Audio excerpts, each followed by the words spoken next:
한족은 중국인들이 고집하는 오랜 역사와 전통, 거대한 규모를 자랑하는 민족이다. 그런데 여기에는 불편한 진실이 숨어 있다.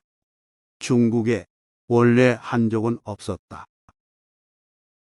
13억 중국인 가운데 약 92%를 차지하고 있다는 한족은 유전학적으로 현존하지 않는 제3의 혈통이라는 조사 결과가 나왔다.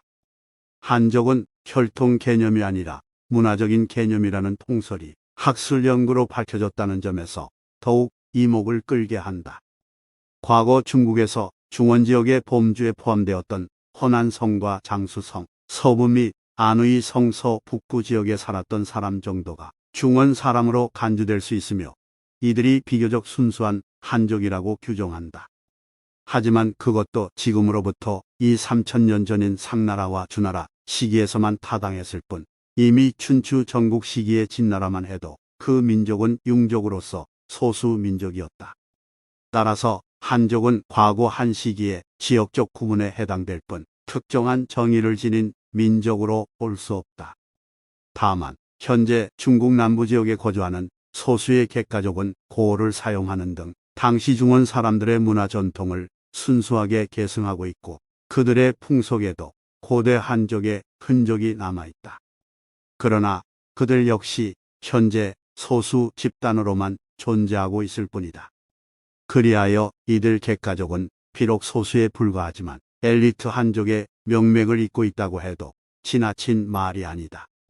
또한 객가족은 전 세계 상권을 장악한 화교의 절대적 주류를 이루면서 중국이 개혁 개방하는 과정에서도 조국인 중국 대륙에 아낌없는 투자를 해 중국의 부활을 이끌었다. 침략과 정복의 역사, 더불어 한족 행세하는 토착민도 늘어나 중국의 역사는 황허 유역 한족 세력이 남방을 침략하고 정복하는 역사였다. 이 과정에서 남방의 토착민이 자신의 출신을 속이고 한족 행세를 하면서 이와 같은 결과가 빚어졌다. 베이징의 한 역사학자는 한족만이 중국 사회에서 정치적 파워를 가질 수 있는 상황에서 토착민들이 자신들보다 우월한 중화문화권에 편입하기 위해 한족이라고 자처했으며 중앙정부도 소수민족 복속 정책의 일환으로 그것을 묵인하고 장려해왔다라고 지적했다.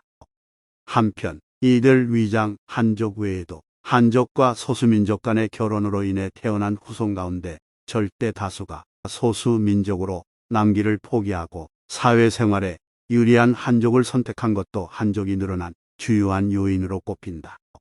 현재 중국에서 부모의 출신 민족이 서로 다르면 자녀에게 어느 민족에 속할 것인가의 선택 권한이 주어지지만 소수민족을 선택하는 자녀는 거의 없다. 한족은 이렇듯 장기적인 역사적 과정을 통해 복합 구성되었다. 그리고 이렇게 형성된 한족은 양이 마침내 질을 전화시키듯 인해전술로 표현되는 압도적인 인구의 힘으로써 거대한 문화적 봉화력과 함께 중국이라는 국가를 수천 년 동안 강력하고도 지속적으로 지탱하고 강화시킨 확고한 물적 토대로 기능해왔던 것이다. 한족은 단일 민족이 아니다. 중국에 가본 적이 있는가?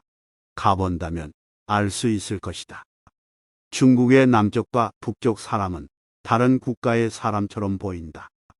광둥 지방 사람과 베이징 사람과의 겉모습은 구분이 쉽다. 그럼에도 불구하고 그들이 말하길 자신들은 모두 한족이라고 한다. 더욱이 웃긴 건 당신은 한족과 닮은 구석이 없다는 말을 들으면 상당히 불쾌해한다고 한다. 소수민족들도 가지고 있는데 한족만 없다고. 다른 국가 민족들은 모두 자신들만의 전통 복장이 있다. 그런데 한족의 복장에 대해 들어본 적 있는가?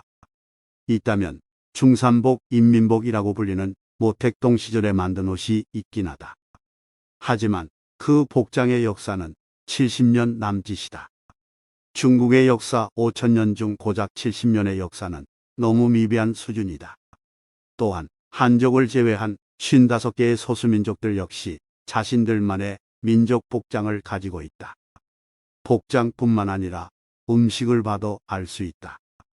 이슬람 식문화를 고수하는 회족, 양고기를 즐겨 먹는 몽골족, 원조 양꼬치 위그르족, 수유차와 참파, 티베트족 등 55개의 소수민족 모두 자기들만의 민족 음식이 있다. 하지만 한족을 대표하는 음식에 대해선 아는 것이 없다. 이와 같이 한족은 그저 자신들의 고집일 뿐 역사적으로 증명하지 못하고 있다. 그럼에도 한족의 역사를 믿을 수 있겠는가?